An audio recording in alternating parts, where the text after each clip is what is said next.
गिरिराज जी के परम भक्त थे श्री माधवदास जी।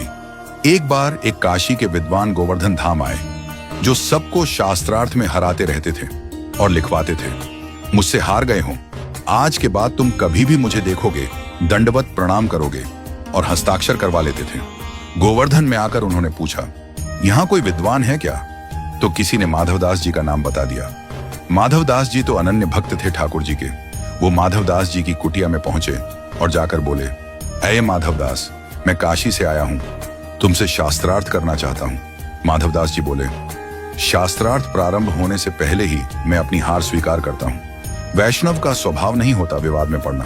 उन्होंने कहा, पत्र लिखो इस पर पूरा कि गोवर्धन धाम में मैं इस व्यक्ति से अपनी हार स्वीकार करता हूं। आगे से जब ये कभी भी गोवर्धन आएंगे, इनके खाने पीने सोने की सारी व्यवस्था मैं करूंगा।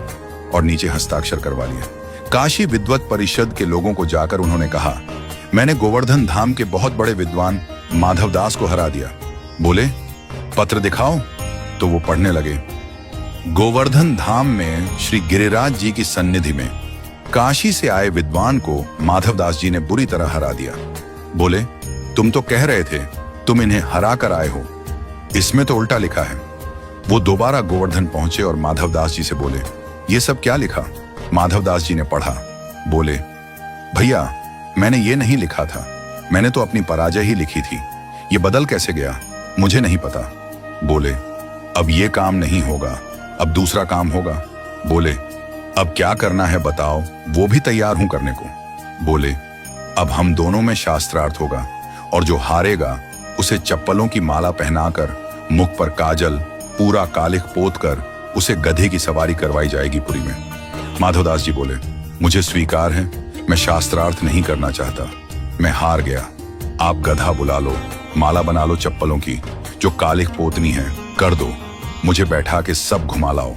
और माधवदास जी बोले कि इस सबसे पहले मैं एक बार 5 मिनट के लिए गिरिराज के दर्शन करो। विद्वान से बोला, जाओ जल्दी करके आओ।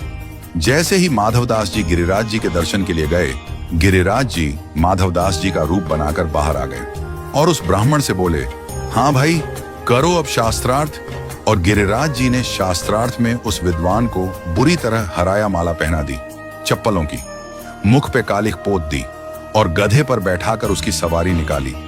इतने में ही माधवदास जी असली वाले दर्शन करके बाहर आए। बाहर आकर देखा तो क्या पाया, गधे पर वही विद्वान बैठा है। माधवदास जी बोले, ये तुमने क्या किया? मैंने तो 5 मिनट का समय मांगा था दर्शन का, तुम खुद ही बैठ गए, खुद ही कालिख पोत ली। वो बोले, बात मत करो मुझसे, एक तो हरा दिया, ऊपर से मजाक उड़ा रहे हो। बोले, मैंने कब हराया? मैं तो दर्शन करने गया था। बोले, अच्छा, तो ये लोग सब झूठे हैं, सब लोगों के सामने तुमने हराया। माधवदास जी समझ गए। पीछे मुड़कर मंदिर की ओर देखा तो गिरिराज जी मंद मुस्कुरा रहे थे। यही है ठाकुर जी के हवाले छोड़ना। अपना कर्म अपने अनुसार करो, अपने पर निर्भर होकर करो, परंतु फल ठाकुर जी पर छोड़ दो। यदि आप वैष्णव हो, उनके सच्चे प्रेमी हो, वो आपको गिरने नहीं देंगे।